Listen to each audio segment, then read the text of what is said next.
ओम श्री गणेशाय नमः। ओम श्री सरस्वत्यै नमः। ओम श्री गुरुभ्यो नमः। श्रुतिस्मृतिपुराणानाम् आलयं करुणालयं नमामि भगवत्पाद शङ्करं लोकशङ्करं। शङ्करं शङ्कराचार्यं केशवं बादरायणं सूत्रभाष्यकृतौ वन्दे भगवन्तौ पुनः पुनः।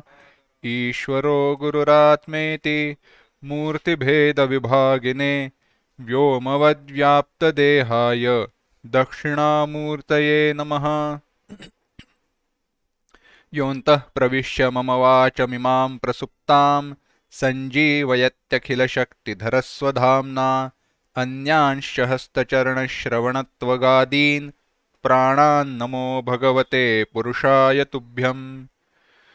वंशी विभूषितकरान्नवनीरदाभात् पीताम्बरादरुणबिम्बफलाधरोष्ठात् पूर्णेन्दुसुन्दरमुखादरविन्दनेत्रात् कृष्णात् परं किमपि तत्त्वमहं न जाने। वसुदेवसुतं देवं कंसचाणूरमर्दनं देवकी परमानन्दं कृष्णौ वन्दे जगद्गुरुम्। 7वें अध्याय का हम चिंतन कर रहे हैं। आज के चिंतन को शुरुआत करने से पहले छठे श्लोक से लेके 14वें श्लोक तक एक साथ पढ़ेंगे।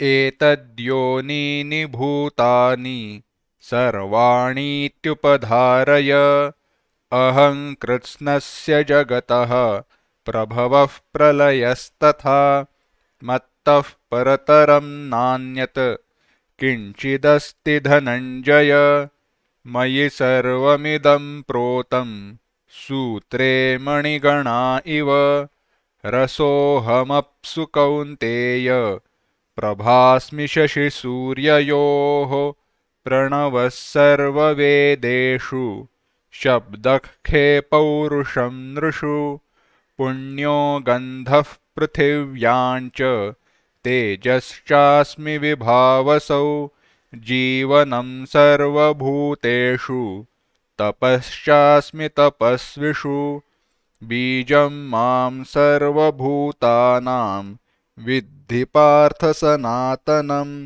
बुद्धिर्बुद्धिमतामस्मि तेजस्तेजस्विनामहम् बलं बलवताञ्चाहं कामरागविवर्जितं धर्माविरुद्धो भूतेषु कामोऽस्मि भरतर्षभ। ये चैव सात्विका भावाः राजसास्तामसाश्च ये मत्त एवेति तान् विद्धि न त्वहं तेषु ते मयि। त्रिभिर्गुणमयैर्भावैः एभिः सर्वमिदं जगत् मोहितं नाभिजानाति मामेभ्यः परमव्ययम्। दैवी ह्येषा गुणमयी मम माया दुरत्यया मामेव ये प्रपद्यन्ते मायामेतां तरन्ति ते। भगवान कहते हैं, मेरी ये जो दैवी याने दिव्य भवम भगवान की जो इस पृथ्वी पर जन्म हुई नहीं है, जो पूर्वापार यानी पहले से ही चलती आई है, ऐसी देव संबंधी जो माया है वह मेरी है। क्योंकि भगवान कह रहे हैं वह मेरी माया है, उसको लांघ कर कौन जाते हैं? माया में ताम तरंतिते, उसको कौन तार कर जाते हैं? तो भगवान कहते हैं उसको वही लांघ कर जाते हैं जो मामेव ये प्रपद्यन्ते, जो मुझे शरण आते हैं, मेरी शरण आते हैं। अब शरण ग्रहण करना क्या है, भगवान को शरण जाना क्या है, इन सब का हमें थोड़ा विचार करके आगे बढ़ना है।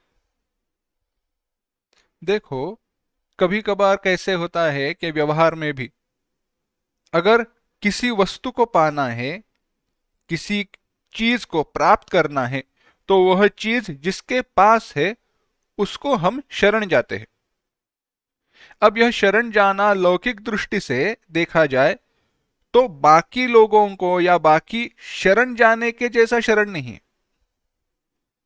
यानी कैसे है, युद्ध में जो हार जाता है, हारा हुआ व्यक्ति जीते हुए व्यक्ति के शरण में जाता है, ऐसा यहां पे शरण का भाव नहीं है। जब भी आप समझो सीखने के लिए जाते हो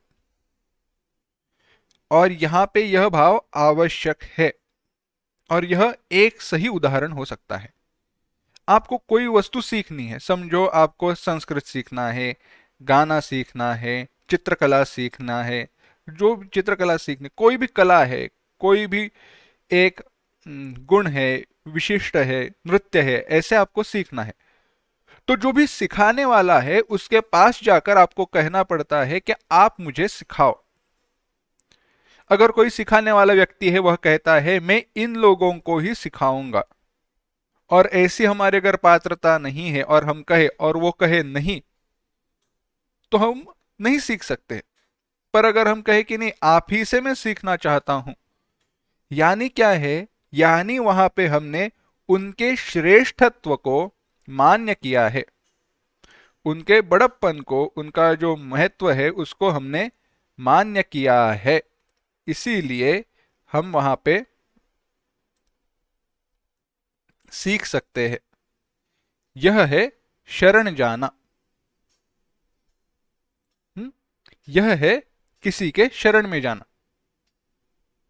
ऐसे ही भगवान की संपूर्णता को, भगवान की सर्वश्रेष्ठता को जानकर जो उनके शरण में जाता है, अब ऐसे ही शरण जाना और ज्ञान के साथ शरण जाना, इसमें फर्क हो जाता है। एक शरण जाना जो है जहां पे उनके श्रेष्ठत्व का, उनके सामर्थ्य का, उनकी विद्वत्ता, जो भी सारे भगवान के गुण हैं, उन गुणों की अज्ञान में उनको शरण जाना जो है, उसमें हो ऐसे सकता है कि केवल किसी ने कहा, केवल किसी ने बताया, केवल कहीं पे मैंने पढ़ा, केवल किसी ने सुनाया, इसके लिए मैं जब शरण जाता हूं तो वहां पर शरणागति का जो भाव है वह तात्कालिक है, अस्थिर है। अगर कोई दूसरा आलंबन मुझे ऐसा दिखे कि जो श्रेष्ठ भाई, श्रेष्ठ प्रतीत हो, तो वहां पे मैं, मेरा जो पहला आलंबन जो भगवान है, उस आलंबन को छोड़कर दूसरे आलंबन के प्रति भाग जाऊंगा। कहा क्या है, भगवान की शरण में जाना चाहिए, आपके सारे दुख दूर हो जाएंगे। कहा क्या है, भगवान के शरण में जाना चाहिए, आपके सारे दुख दूर हो जाएंगे। पर मैं क्या विचार करता हूं, मैं क्या सोचता हूं, नहीं, भगवान के शरण में जाकर तो कुछ अभी तक प्राप्त हुआ नहीं है, तो क्या करना चाहिए, दूसरा कोई आलंबन देखो। इतनी भगवान की पूजा की, कुछ प्राप्त नहीं हुआ, यानी हम भगवान, यह आलंबन, यह शरणागति का जो स्थान है उसको हम छोड़ देते हैं। पर जब मेरा यह विश्वास पक्का दृढ़ हो जाता है कि भगवान से अन्य कोई विषय का आलंबन करने से मुझे नित्य सुख की प्राप्ति होने वाली नहीं है, तब मैं क्या करूंगा, तब कितना भी हो जाए, कोई कुछ भी कहे, मुझे कोई भी अनुभव आए, मैं भगवान, यह मेरा जो आलंबन है, उसको कभी त्यागूंगा नहीं, उसका कभी भी त्याग नहीं करूंगा। यह है भगवान की शरण में जाना। इसीलिए यह भाव को समझाने के लिए, यही बात को बताने के लिए भगवान कहते हैं अब मेरे शरण में कौन नहीं आते हैं। तो कौन भगवान के शरण में नहीं जाते हैं, भगवान का की शरण ग्रहण कौन नहीं करते हैं, तो भगवान कहते हैं, 15वां श्लोक देखना, न मां दुष्कृतिनो मूढ़ाः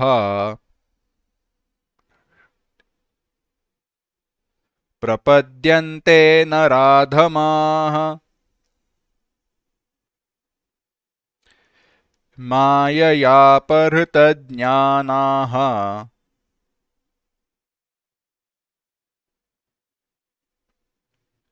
आसुरं भावमाश्रिताः।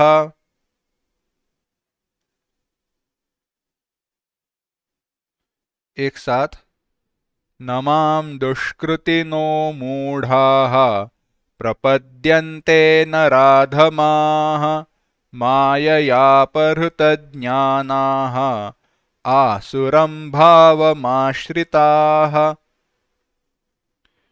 भगवान कहते हैं, दुष्कृतिनः मूढ़ाः, दुष्कृतिनः दुष्कर्म करने वाले, मूढ़ाः जो अविवेकी है वह, मायया अपहृत ज्ञानाः, माया के कारण जिनका विवेक जिनका ज्ञान छीना गया है, हरण कर लिया गया है।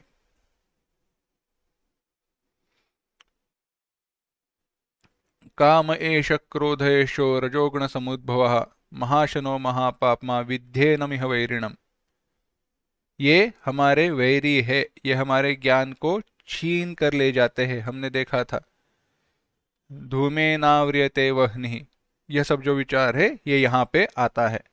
मायया अपहृत ज्ञानः, जिनका विवेक विचार जिनका ज्ञान माया के द्वारा छीना गया है, ऐसे नराधमाः जो अधम लोग है, अधमाः नराः नराधमाः, अधम ऐसे जो नर है पुरुष है, और क्या, आसुरम भावमाश्रिताः, आसुर भाव को, असुर भाव को प्राप्त किए जो लोग हैं वह माम न प्रपद्यन्ते, मेरी शरण में नहीं आते हैं।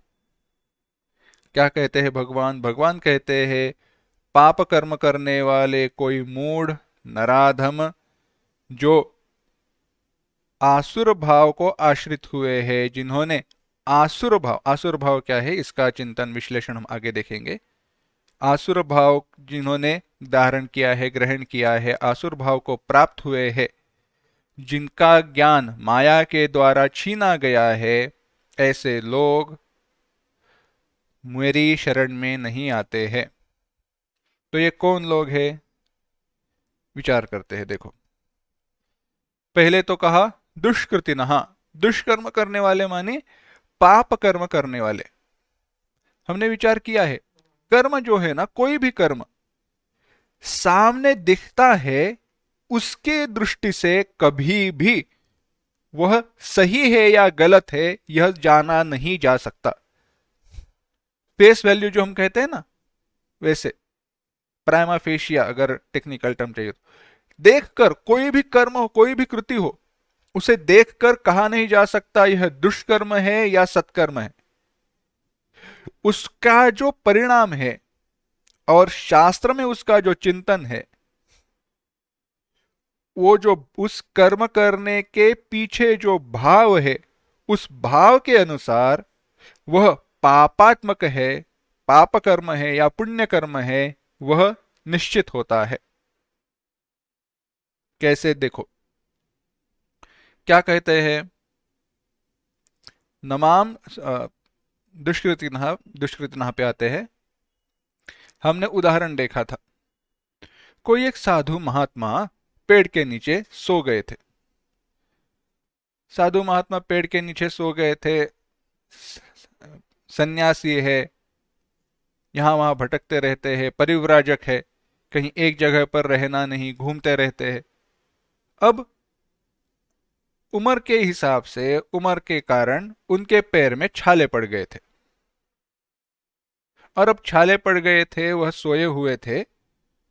उनको सोया हुआ देखकर और उनके पैरों पे पड़े हुए छालों को देखकर, जो एड़ियां वगैरह थी उनको देखकर, जो जख्म थे उनको देखकर किसी व्यक्ति के मन में विचार आया, अरे इनको इतना दर्द होता है, इनको कोई आराम मिले। तो उन्होंने क्या किया, उनको बिना जगाए उनके पैरों को साफ किया, और उस जो उन जख्म थे, छाले थे, उनके ऊपर पुराना घी लगा दिया कि घी के कारण वह कोमल हो जाए, वह जख्म भर जाए, ठीक हो जाएंगे वह जख्म। पर हुआ ऐसे, जैसे ही उन्होंने वह घी लगाया तो घी के कारण बाजू में जो चींटियां थी वह पैरों के पास आई। महात्मा जी अपने ही मस्ती में सोए हुए शांति से, उनको कोई चिंतन नहीं, कोई पता भी नहीं है कि किसी ने घी लगाया है। अब हुआ ऐसे, चींटियां आई, घी के कारण चींटियां आई, पर पैर थे तो चींटियां वहां पे काटने लगी। तब तक यह जो पहला आदमी था वह चला गया था। बाद में वहां पे दूसरा आदमी आया, वह था बदमाश। उसने देखा कोई आदमी सोया हुआ है, मन में गुस्सा आया, कैसे लोग हैं, कुछ काम नहीं करते हैं, यहीं यहां वहां घूमते रहते हैं, ऐसे ही पड़े हुए रहते हैं, कुछ करते नहीं है, चलो मजा लेते हैं। तो वह खा रहा था गन्ना। जो आदमी आया था दूसरा, वह खा रहा था गन्ना। तो गन्ना खा रहा था, खाने के बाद जो टुकड़े बचते हैं वो उन्होंने उस महात्मा के पास फेंक दिया। फेंक एक एक करके टुकड़ों को फेंक दिया, तो महात्मा जी के आजू बाजू में कुछ महात्मा जी के ऊपर भी लगे और बाजू में सारे टुकड़े गिर गए। अब तक की अवस्था कैसी है? महात्मा जी सोए हुए हैं, उनके पैरों पे छाले पड़े हुए हैं, जख्म है। उनको ठीक करने के लिए कोई एक व्यक्ति आया और उसने क्या किया? पुराना घी लगा दिया। दूसरे व्यक्ति ने उनका मजाक करने के लिए उनके ऊपर खाए हुए चबाए हुए गन्ने के जो टुकड़े थे वह फेंके। अब जब वो टुकड़े फेंके गए तो उसका परिणाम ऐसे हुआ कि जो चींटियां थी वह गन्ने के पास आई, यानी महात्मा जी का दुख वहां पे दूर हुआ। तो यहां पे विचार ऐसे आता है, इसमें सत्कर्म कौन सा और दुष्कर्म कौन सा, इसमें पाप कर्म कौन सा है और पुण्य कर्म कौन सा है? क्योंकि पहले व्यक्ति ने किया हुआ कर्म दिखाई देता है सही, पर परिणाम दिख रहा है गलत। कर्म तो उसने सही किया ना, कि महात्मा जी को आराम मिले इसके लिए उसने घी लगाया, पर हुआ उनको दर्द, पहुंचा उनको दुख। दूसरे व्यक्ति ने जब वो गन्ने के टुकड़े फेंके, तो जब टुकड़े फेंके तो महात्मा जी को दुख तो हुआ नहीं, पर मिला सुख, क्योंकि जो उनका दुख था वह दूर हुआ। तो यहां पे विचार ऐसे आता है कि करने वाले व्यक्ति के मन में कर्म करने का जो भाव है उसके अनुसार वह कर्म पाप है या पुण्य है वह निश्चित होता है।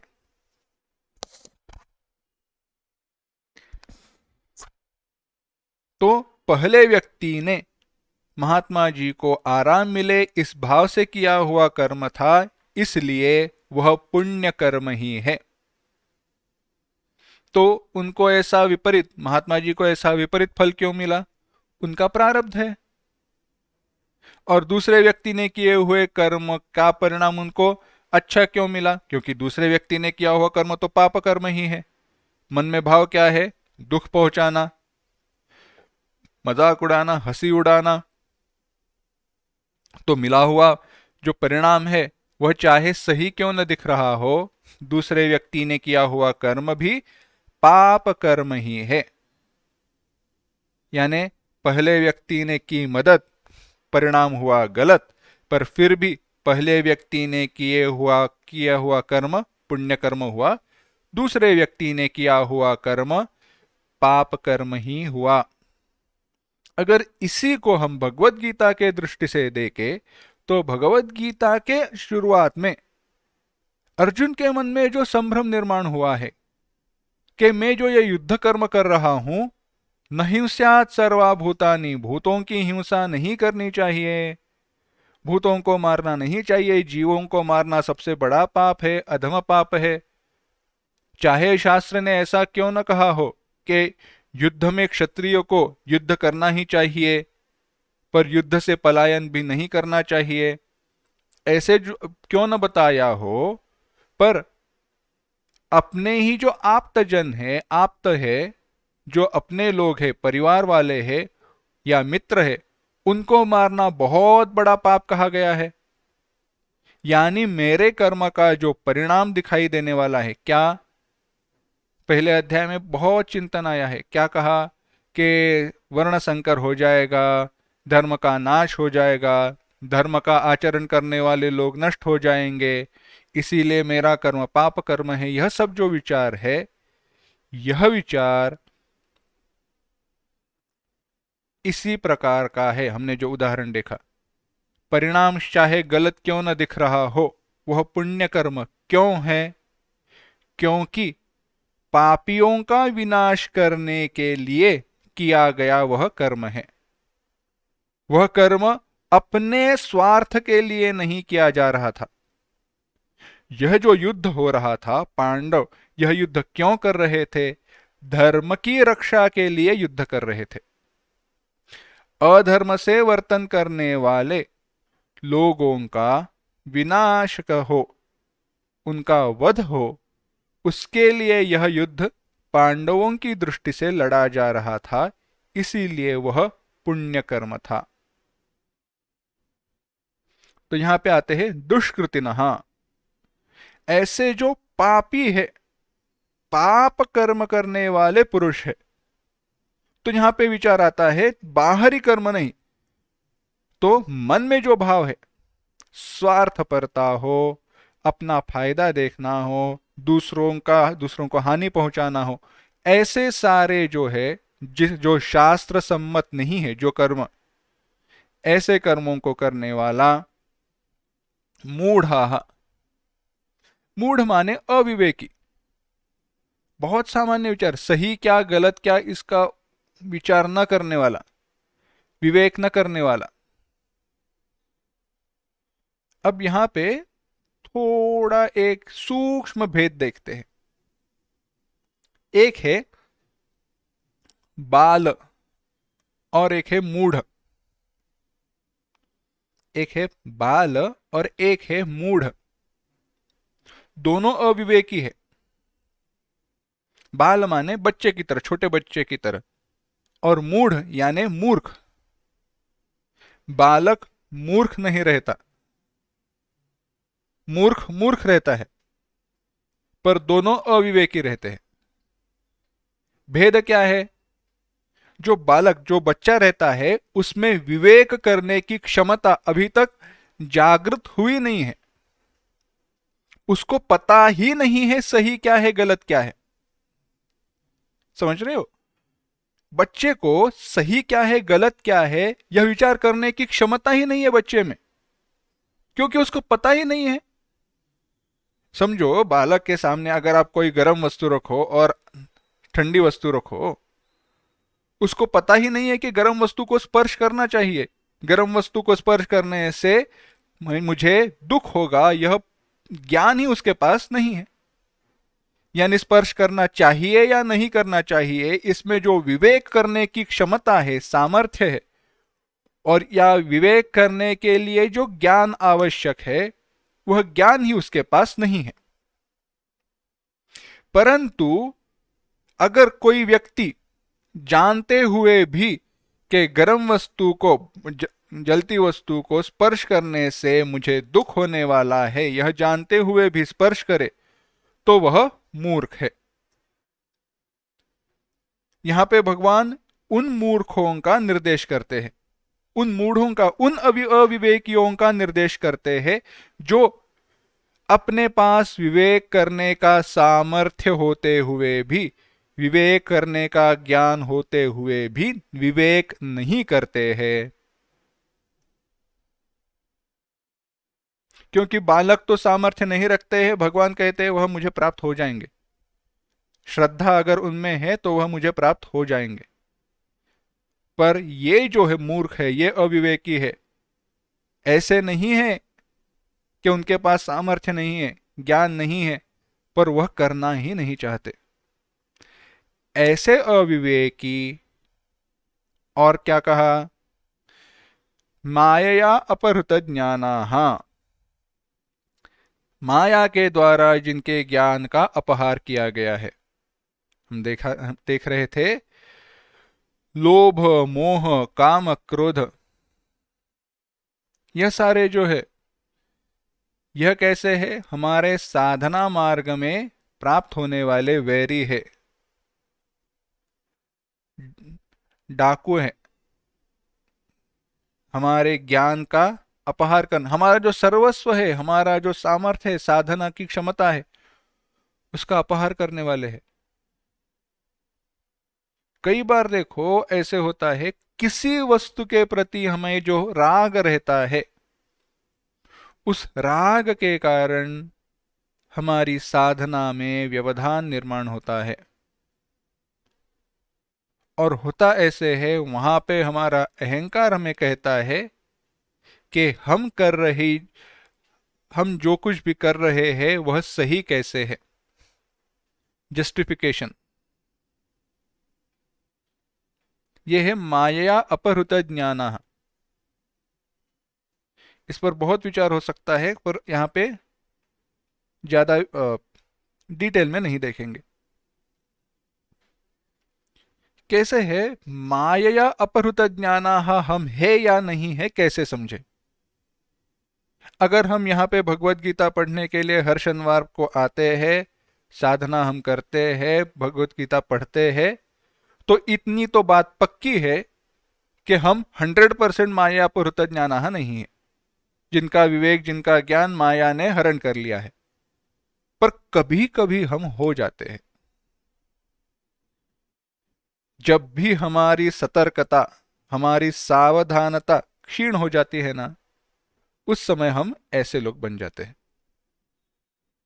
कैसे होता है? जब हम कोई साधना चुनते हैं, कोई भी साधन हो, वह साधन को प्राप्त करने के बाद, मान्य करने पर, उसका अनुष्ठान शुरू करने के बाद, होता ऐसे है, हमारा अहंकार अब हमारे साथ खेलने लगता है। अहंकार क्या कहता है? अरे अच्छा, अनुष्ठान शुरू किया, कितने दिन हुए? 11 दिन हुए। 11वां दिन अच्छा है। कई बार हम 11 का महत्व है ना, 11 क्रमांक का, तो क्या करते हैं, एक दिन छुट्टी ले लेते हैं, चलो स्किप करते हैं। क्यों? अरे 11 दिन किया है तो 111 होने में कौन सा टाइम लगेगा? 27 होने में, 108 होने में कितना वक्त लगेगा? एक दिन छुट्टी ले लेते हैं। तो उसमें क्या करें? दूसरा कुछ करेंगे, हुआ व्यवधान। इतना ही नहीं, कई बार ऐसे होता है, और इसके लिए जो भी कारण दिए जाते हैं ना, वह हमें सही लगते हैं, चाहे वो कितने भी गलत क्यों ना हो। यह अहंकार का खेल है। अगर हम आत्म परीक्षण करें तो कई बार हमारा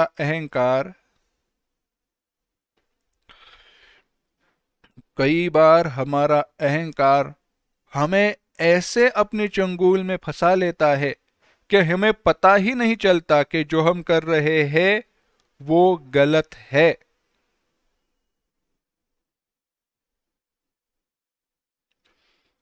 यही है मायया अपहृत ज्ञानाः।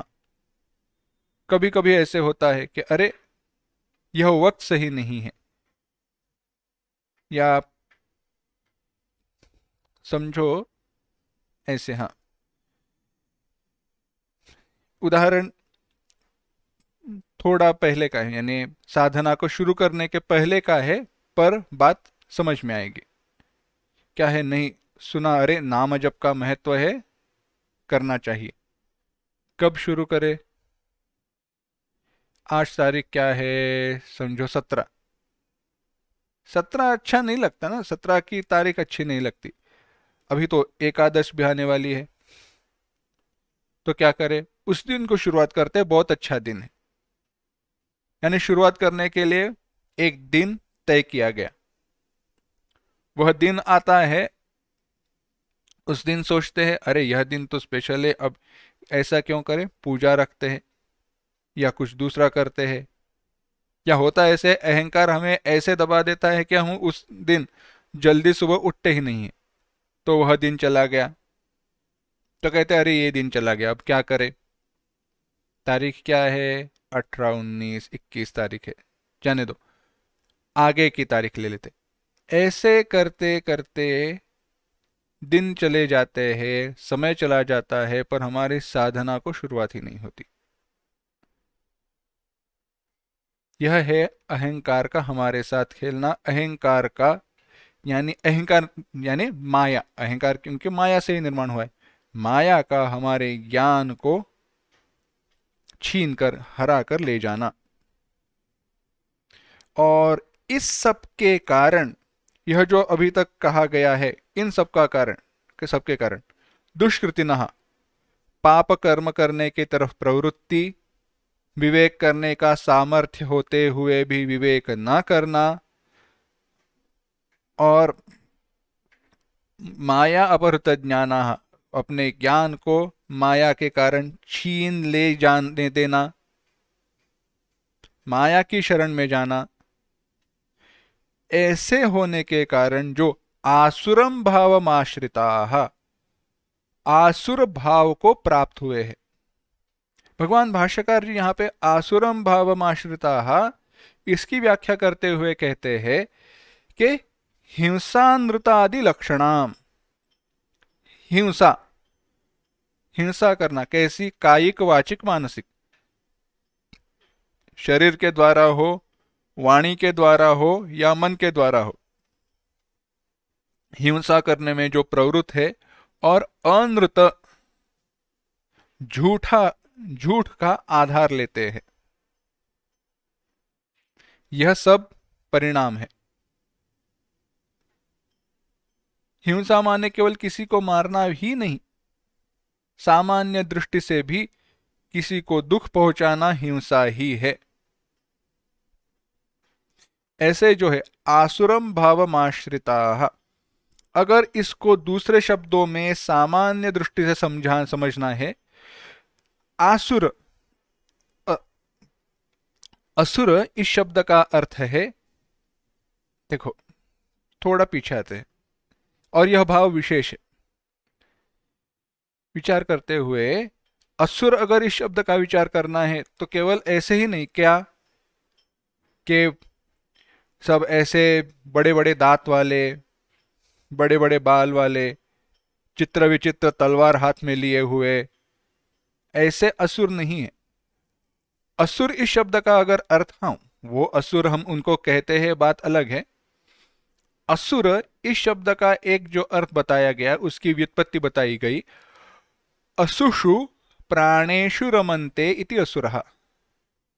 असु माने प्राण, जो अपने प्राणों में रममाण होते हैं, प्राणों में यानी हमारी जो इंद्रिया वगैरह जो है, इंद्रिया और उनके विषय, उन विषयोपभोग में, या असुषु यानी इस शरीर की संभावना करने में जो आनंद लेते हैं, यह शरीर ही सच है, शरीर का सुख ही सत्य है, ऐसे मानने वाले जो भी है वह सारे असुर है। और उस भाव का जिन्होंने आश्रय लिया है, यह लोग मेरी शरण में नहीं आते। अब बताओ, ये लोग भगवान की शरण में कैसे आ सकते हैं? क्योंकि भगवान में शरण में आना है तो हमारे देह भाव को न्यून करना पड़ेगा, कनिष्ठ करना पड़ेगा, गौण समझना पड़ेगा। सारे विचार आए ना? अच्छा कर्म करना पड़ेगा, क्योंकि अगर भगवान की शरण में आए हैं तो जैसे भगवान ने बताया वैसे कर्म करना है, और जैसे भगवान ने बताया वैसा करे तो मेरे अहंकार का क्या, मुझे जैसे चाहिए वैसे तो मैं कर नहीं पाऊंगा, सुनना पड़ेगा ना। और यह तो सबसे कठिन बात है। बड़े हो जाते हैं और बड़े होने के साथ हमारी सुनने की आदत चली जाती है। और अब तो ऐसे हुआ है कि किसी के सुनने की आदत चली जाना यानी बड़े होना, ऐसे हम समझते हैं। इसीलिए ना हम शास्त्र की सुनते हैं, ना अपने मन की मानते हैं, ना अपने विवेक की मानते हैं। बड़ी सुंदर कथा श्री पूज्य राजेश्वरानंद जी कहा करते थे। वह कहते थे हमारी अवस्था कैसी है, अगर ये सब जो है ना, ये कैसे लोग हैं, ये कैसे लोग हैं अगर समझना है तो यह कथा बड़ी प्यारी है। एक पिताजी थे। पिताजी का अपने पुत्र पे बड़ा प्रेम था और बहुत विश्वास था। मेरा पुत्र बहुत होशियार है, मेरे पुत्र जैसा दुनिया में कोई है नहीं। अब पुत्र जैसे ही बड़ा हुआ, पिताजी उसको गुरुजी के पास ले गए। गुरुजी से कहा, गुरुजी मेरा बेटा है, आप सिखाओ। बताओ आप आपके आश्रम में क्या क्या सिखाते हो। गुरुजी ने कहा, हमारे आश्रम में तो सारे शास्त्र पढ़ाए जाते हैं। अच्छा, कौन से शास्त्र है। गुरुजी ने कहा, देखो ऐसे तो चार वेद है। अच्छा हाँ, एक दो तीन चार वेद, हाँ चार। और क्या है, 18 पुराण है। 18 और चार 22। हाँ, और क्या है, 6 वेदांग है। अच्छा, 22 और 6 28। और क्या, दो मीमांसा और न्याय, ये दो हैं। 28 और दो यानी हुए 30। और क्या है, रामायण और महाभारत है, हुए 32। अच्छा, तो मैं एक काम करता हूँ, मेरा बेटा तो बहुत होशियार है, ये सारे जो विषय है वह एक एक दिन में सारा वो सीख लेगा, 32 दिन में उसकी पढ़ाई हो जाएगी। बहुत होशियार है मेरा बेटा, एक एक दिन में सारे शास्त्र सारे वेद पढ़ लेगा, कोई चिंता नहीं है। मैं महीने के बाद आ जाता हूँ। गुरुजी ने कुछ नहीं कहा, गुरुजी ने कहा ठीक है। वह व्यक्ति चला गया। आया 32 दिनों के बाद, 32 दिनों के बाद आया और गुरुजी से कहा, प्रणाम गुरुजी, कैसे लगा मेरा बेटा। तो गुरुजी ने कहा, आपने बिल्कुल सही कहा था, आपके बेटे जैसा दूसरा बेटा है ही नहीं दुनिया में, कोई हो ही नहीं सकता आपके बच्चे जैसा कोई बच्चा। आपके बच्चे में अगर 100 गुण हो तो 100 में से 98 गुण है पर 2 गुण नहीं है। 100 में से 98, 98 क्वालिटीज, 98 गुण है पर 2 नहीं है। अच्छा, ऐसे कैसे हो सकता है, मेरा बेटा है सारे गुण होने चाहिए। कौन से 2 गुण नहीं है बताओ, सिखा देता हूं उसको मैं। तो गुरुजी ने कहा, केवल 2 गुण नहीं है। कौन से पता है, एक तो अपनी अकल है नहीं और मेरी कहा मानता नहीं। कौन से 2 गुण नहीं है, एक तो अपनी अकल है नहीं और मेरी सुना कहा मानता नहीं। हम ऐसे हैं, या ये जो लोग हैं जो भगवान की शरण में नहीं जाते, अपनी अकल तो उनकी है नहीं और किसी ने कहा मानते नहीं है, तो भगवान के शरण में कैसे जाए। पर ऐसे लोगों को छोड़ दो जिन्होंने पुण्य कर्म संपादन किया है। पुण्य कर्म संपादित करने के कारण जिनके बुद्धि के ऊपर का मल, यह जो अविवेक आदि का जो आदि की तरफ जो प्रवृत्ति है वह दूर हो गई है। पुण्य कर्माचरण के कारण जिनके अंतःकरण के मल विक्षेप आदि दोष दूर हो गए हैं, ऐसे लोग भगवान की शरण में जाना चाहते हैं, भगवान की शरण में जाते हैं। पर जब वो भगवान की शरण में जाते हैं तो किस प्रकार से जाते हैं। भगवान कहते हैं, 16वां श्लोक, चतुर्विधा भजन्ते माम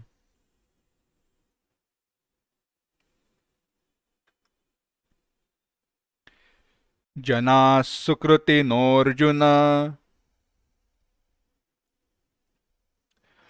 आर्तो जिज्ञासुरर्थार्थी।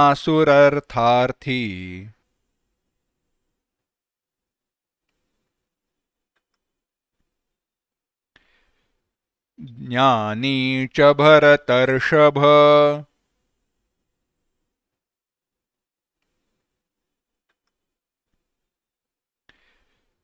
एक साथ। चतुर्विधा भजन्ते मां जनाः सुकृतिनोऽर्जुन। आर्तो जिज्ञासुरर्थार्थी ज्ञानी च भरतर्षभ। भगवान कहते हैं, हे अर्जुन, हे अर्जुन, चतुर्विधा, चतुर्विधा चार प्रकार से, चार भिन्न भिन्न प्रकार से, सुकृतिनः जनाः, सुकृतिनः, सुकृत यानी सत्कर्म करने वाले, जनाः जो लोग है, पुण्यवान लोग है, पुण्य श्लोक जो है वह, माम मुझे, भजन्ते मेरा भजन करते हैं। भजन्ते इस शब्द का अर्थ हम बाद में देखेंगे। भजन करते हैं चार प्रकार से, चार प्रकार के लोग। कैसे कैसे है? आर्तहा जो पीड़ित है वह, जिज्ञासु जानने की इच्छा रखने वाले, अर्थार्थी, अर्थार्थी यानी कोई धन की कामना, धन इत्यादि की कामना करने वाले, और ज्ञानी जो ज्ञानी है वह। भगवान कहते हैं पुण्य कर्म करने वाले ऐसे पुण्य श्लोक लोग जो है वह चार प्रकार से मेरा भजन करते हैं। कौन से चार प्रकार है? आर्त, जिज्ञासु, अर्थार्थी और ज्ञानी। आर्त पीड़ित, जिज्ञासु जानने की इच्छा रखने वाले, अर्थार्थी धन इत्यादि की कामना रखने वाले, और ज्ञानी ज्ञानवान। पहले शब्द लेते हैं भजन्ते, भजन करते हैं। भज धातु से यह शब्द उत्पन्न हुआ। भज यह धातु है।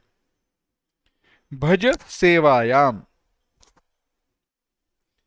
अब यह भज जो है ना, इस शब्द के बहुत सारे अर्थ है। शब्द यानी इस धातु के। भज के क्या क्या अर्थ होते हैं विचार किया जाए तो देखो, भज माने सेवा, भज माने पूजा, भज माने उपासना, भज माने भजन कीर्तन, भज माने जानना, और भज माने मान्य करना, एक्सेप्ट। कहीं कहीं पे अर्थ का आपको पुनरावृत्ति दिखेगी, रिपीटेशन दिखेगा, पुनरावृत्ति कहीं कहीं अर्थ की दिखेगी, पर वैसे है नहीं, थोड़ा सूक्ष्म भेद है। एक है भजन माने पूजा करना। सामान्य पूजा यह अर्थ में है, पूजा करना। भजनते पूजा करते हैं, उपासना करते हैं। पूजा और उपासना में क्या फर्क है? पूजा में सामान्यतः मूर्ति को सामने रखा जाता है, मूर्ति या प्रतिमा को सामने रखा जाता है। उपासना में मूर्ति सदृश या किसी वस्तु को सामने रखकर उसमें पूज्य वस्तु की धारणा की जाती है। जैसे हम शालिग्राम भगवान की जब पूजा करते हैं, शालिग्राम भगवान की जब पूजा अर्चना वगैरह की जाती है, तो वह ज्यादातर उपासना है। उपासना का और भी विषय है, विचार है, वह बाद में देखेंगे। उपासना हुआ, पूजा अर्थ हुआ, भजन कीर्तन गुणों का गान करना, सेवा सेवा करना। भजन, उपासना, सेवा, पूजा, जानना स्वरूप को जानना, ज्ञान प्राप्त कर लेना। और मान्य कर लेना, एक्सेप्ट कर लेना। यहां पे हर एक प्रकार जो है इसका संबंध ऐसे लोगों के साथ आता है। कैसे, किस प्रकार से? चतुर्विधा, चार प्रकार से लोग भगवान कहते हैं मेरी सेवा करते हैं। कैसे है? कहा आर्त। आर्त माने कोई इच्छा रखने वाले, कुछ प्राप्त हो ऐसी इच्छा रखने वाले जो है वह हुए आर्त। अब आर्त जो है उनको भगवत ज्ञान की वगैरह इच्छा नहीं है, कुछ मुझे मिले, कुछ ज्ञान हो, ऐसी कोई इच्छा उनमें है नहीं। वह क्या कहते हैं? मेरा दुख दूर हो, बस मेरा जो यह कष्ट है, मेरे जो यह कष्ट है वह दूर हो जाए।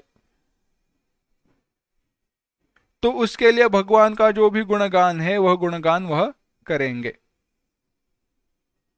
आर्त भक्त कौन है और ये कैसे है? जब दुख प्राप्त होते हैं तभी भगवान की याद आती है, भगवान याद आते हैं। उदाहरण क्या है? उदाहरण है कुवलया पीड़। भागवत में कथा आती है, वह जो हाथी जिसको मगरमच्छ ने पकड़ लिया और हाथी छूट नहीं पा रहा था, वह जो है, वह जो हाथी है, जब अब छूटने का कोई रास्ता भी नहीं दिख रहा है, वैसे अवस्था में था तो हुआ आर्त।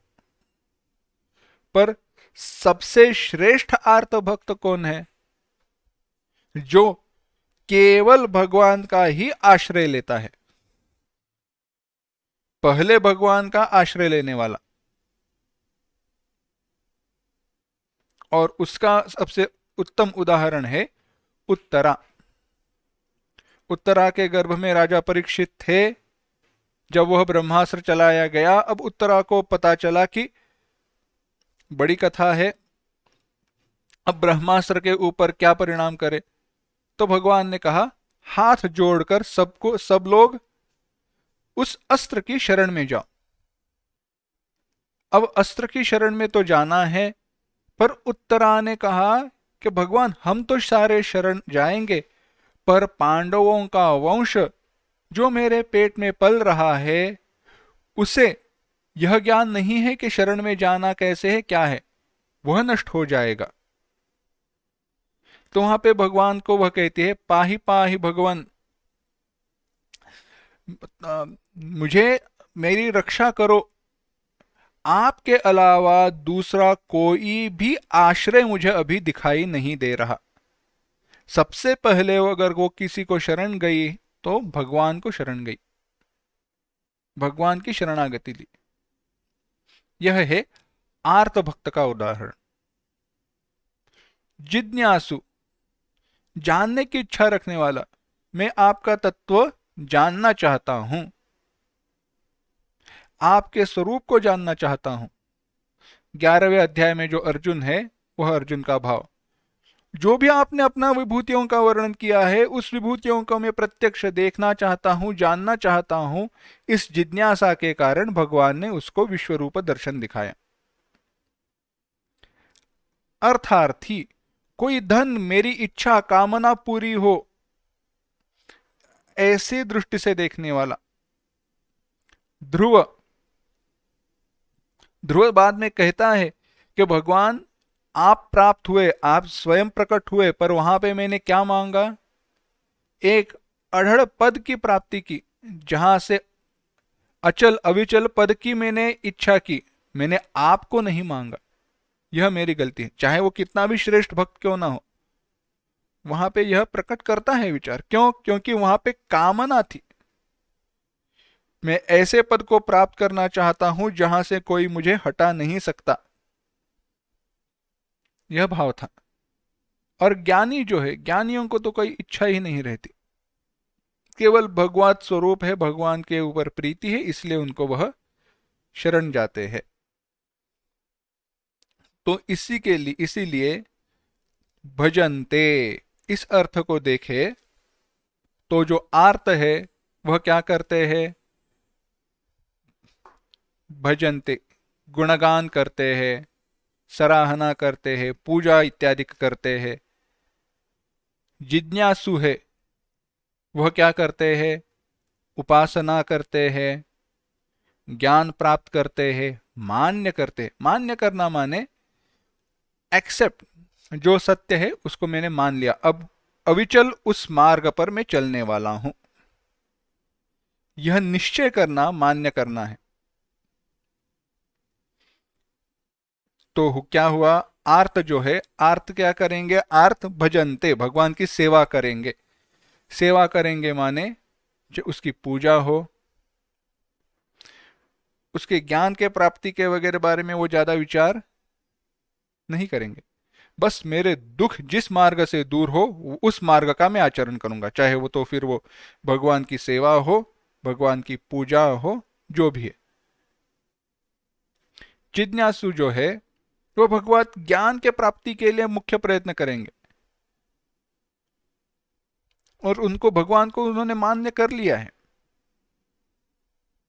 क्योंकि भगवान ही श्रेष्ठ है वो उनको पता चल गया है। वह जिज्ञासु है। अर्थार्थी कैसे है? अर्थार्थी उपासना करेंगे, पूजा करेंगे, ज्ञान मिला तो मिला, ज्ञान की उनको इच्छा नहीं है, पहले मेरी कामना पूरी हो जाए, बाद का बाद में देखेंगे। और जो ज्ञानी है, ज्ञानी को इसमें किसी की भी इच्छा नहीं है, पर उसको आनंद किस में है?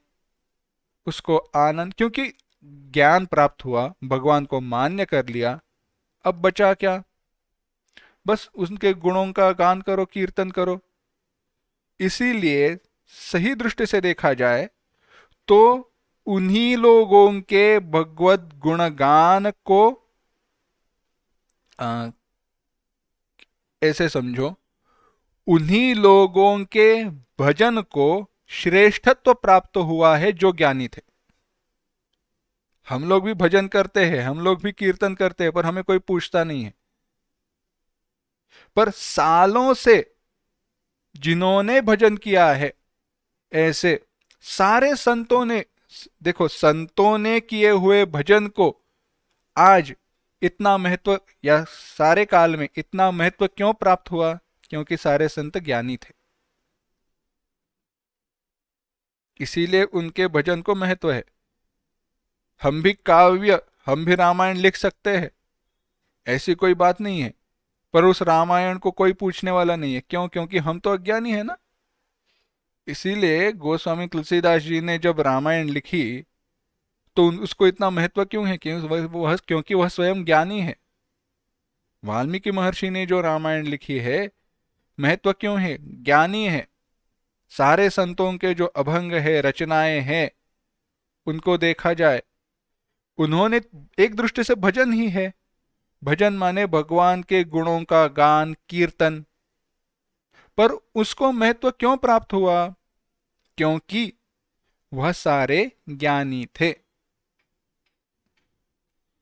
तो ऐसे चार प्रकार से भगवान कहते हैं लोग मेरी सेवा करते हैं, भजन करते हैं, पर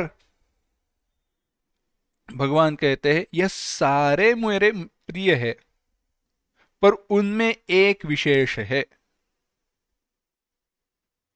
यह सारे लोग मेरे मेरे लिए प्रिय, सारे लोग मेरे ही है, अपने हैं, पर उनमें एक विशेष है। कौन है? भगवान कहते हैं 17वां श्लोक, तेषां ज्ञानी नित्ययुक्तः एकभक्तिर्विशिष्यते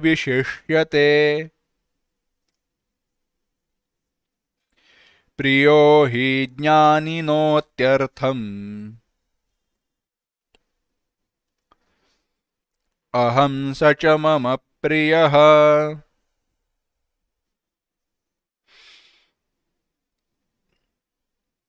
एक साथ। तेषां ज्ञानी नित्ययुक्तः एकभक्तिर्विशिष्यते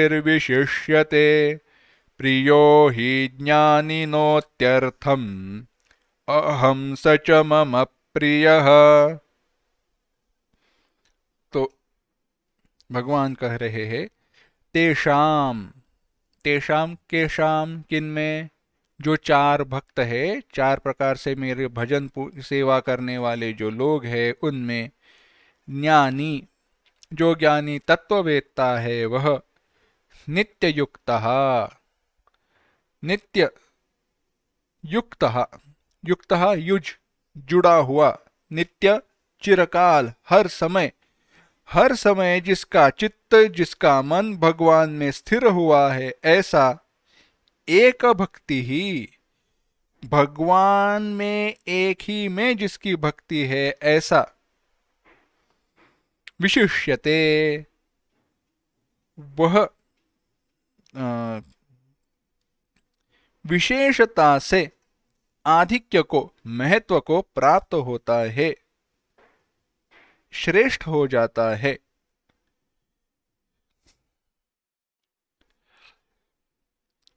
क्यों? क्योंकि प्रियो ही ज्ञानिनोत्यर्थम, प्रियः ही ज्ञानिनः, अहम ज्ञानिनः अत्यर्थम प्रियः, मैं ज्ञानिनः यानी आत्मतत्वविदः, आत्मतत्व को जानने वाले को, अत्यंत प्रियः, अत्यंत प्रिय हूं, मैं उससे भिन्न है हूं ही नहीं। सच मम प्रियः, और मेरे लिए वह प्रिय है। दोनों में भेद है ही नहीं ना। भगवान कहते हैं ये जो चारों भक्त है, चार प्रकार से मेरा भजन सेवा पूजा करने वाले जो लोग हैं, उनमें ज्ञानी जिसकी मुझ में एक भक्ति है, केवल भगवान में ही भक्ति है, वह अधिक श्रेष्ठ है, क्योंकि उसकी प्रीति केवल मुझ में रहती है और मुझे भी वह प्रिय है। क्योंकि ऐसा भाव क्यों है, वो प्रियता प्रेम कहाँ से आया? तो ऐसे समझना चाहिए कि उन दोनों में बिल्कुल भी भेद न होने के कारण विशेषता है। ऐसी बात क्यों है? क्योंकि अपने से भिन्न वस्तु में जो प्रीति है उसमें तरतम भाव हो सकता है, ऊंच नीच हो सकती है, कम ज्यादा हो सकता है, पर अपने ही अपने ही हृदय के प्रति, अपने आप के प्रति जो प्रीति है वह तो सबसे श्रेष्ठ है और उसमें तरतम भाव होता नहीं है। गोस्वामी तुलसीदास जी कहते हैं तत्व प्रेम कर मम अरु तोरा, जानत पिया एक मन प्रिया एक मद मोरा, सो मन सदा रहत तोहे पाही, जानु प्रीति रसु एतने ही माही। तत्व प्रेम कर मम अरु तोरा, जो हमारा जो प्रेम है एक दूसरे के प्रति, भगवान प्रभु श्री राम जी का सीता जी के प्रति जो संदेश था वह है कि तत्व प्रेम कर मम अरु तोरा, मेरे और आपके बीच में जो प्रेम यह तत्व है, जानत प्रिया एक मनोरा, यह मेरा मन जानता है, पर वो जो मन जानता है यह प्रेम को, वह मन कहां पे है? सो मन सदा रहत तोहे पाई, वह मन तो तुम्हारे पास है, वह मन मेरे पास नहीं है। जानु प्रीति रसु एतने ही माही, एक प्राण दो देही, प्राण एक है, तत्व एक है, केवल दो जगह पर निवास कर रहा है। ऐसे ज्ञानी की भगवान के प्रति, भगवान की ज्ञानी के प्रति प्रीति रहती है। तत्व है एक पर दो जगह दिखाई दे रहा है। इसीलिए भगवान कहते हैं ज्ञानी मेरे लिए अत्यंत प्रिय है। थोड़ा और विचार करते हैं, भगवान ने क्या कहा। भगवान ने कहा, उन चार जो प्रकार के मेरे जो भक्त है, आर्त, जिज्ञासु, अर्थार्थी और ज्ञानी, उनमें यथार्थ तत्व को जानने वाला, मेरे स्वरूप को जानने वाला जो भक्त है, वह तत्ववेत्ता होने के कारण, ज्ञानी होने के कारण सदा मुझ में स्थित रहता है। मेरे अलावा किसी वस्तु का वह चिंतन कभी भी नहीं करता, कभी भी वह विचार नहीं करता। उसकी दृष्टि अन्य किसी भी भजन करने योग्य वस्तुओं के प्रति जाती नहीं है। किसी भी दूसरे वस्तु का वह विचार नहीं करता, इसीलिए वह अनन्य प्रेमी है, अनन्य है। न अन्यः अनन्यः, दूसरे कोई तत्व को जानता ही नहीं है। इसीलिए अन्य तीनों की अपेक्षा से मैं इस अनन्य भक्त को श्रेष्ठ समझता हूं, क्योंकि मैं ज्ञानी का आत्मा हूं। ज्ञानीत्वात्मैव मे मतम, अगले श्लोक में भगवान कहेंगे। इसीलिए मैं उसका अत्यंत प्रिय हूं और वह मेरे लिए अत्यंत प्रिय है। मैं और वह तत्वतः भिन्न नहीं है। इसीलिए ज्ञानी का आत्मा होने के कारण भगवान कहते हैं, वह मेरे लिए अत्यंत प्रिय है।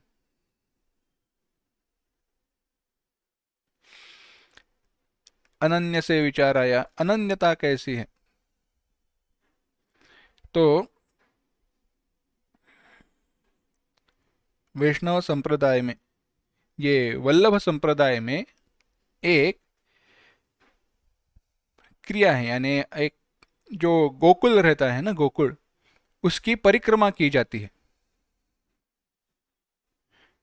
हमारे गुरुजी यह कथा बताया करते थे, बताया करते हैं। तो गोकुल की परिक्रमा की जाती है। परिक्रमा एक दिन की नहीं है, कई दिनों की है। तो परिक्रमा करते हैं तो कैसे होता है, कुछ अंतर चल कर जाते हैं, पड़ाव रहता है, रुकते हैं, और शाम को गोकुल की नहीं, वृंदावन की, माफ करना, वृंदावन की परिक्रमा रहती है। तो जहां पे रुकते हैं, अब रुकने के बाद क्या करें, तो जो भी उनके कोई आचार्य जो रहते हैं, वह आचार्य उनका व्याख्यान प्रवचन शाम को हो जा रहता है। अब एक दिन ऐसे हुआ, कोई जत्था था, वह परिक्रमा कर रहा था, उनके साथ उनके आचार्य भी थे। आचार्य थे, सारे लोग, अब रात का समय, रात का वक्त था, रुक गए। अब रुक गए, क्या करे, सब भोजन वगैरह हुआ, भोजन वगैरह होने के बाद प्रवचन की शुरुआत हुई। आचार्य जी बैठे थे, प्रवचन करने लगे। उतने में उसी वृंदावन गांव का कोई व्यक्ति था, वह वन में से घर पे वापस चला आ रहा था। सर के ऊपर काटा हुआ घास वगैरह सब, उसकी एक बोरी रखी थी।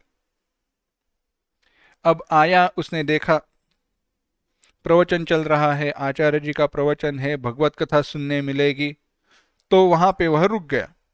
अब सुनने के लिए रुका, पर बैठे कहाँ पे, तो उसने सर पे जो बड़ी बोरी थी उसको ही नीचे रख दिया और उसके ऊपर बैठ गया। अब बैठ गया, पर बात ऐसे हुई, जब वह बैठ गया ना, तो जो आचार्य थे उनसे इसका आसन हो गया ऊंचा। यह बात आचार्य जी को पसंद नहीं आई, क्योंकि कथा मैं बड़ा हूं, प्रवचन कर रहा हूं, आचार्य हूं, बड़ा हूं, और मेरा आसन ऊंचा होना चाहिए। यो, इसका आसन मेरे से ऊंचा हो गया, अपमान हुआ उनका।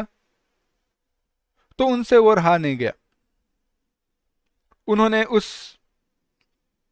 ग्रामवासी को पूछा, कौन हो तुम, क्या कर रहे हो? वह जो था, उस व्यक्ति को बड़ा दुख हुआ, उसको समझा नहीं।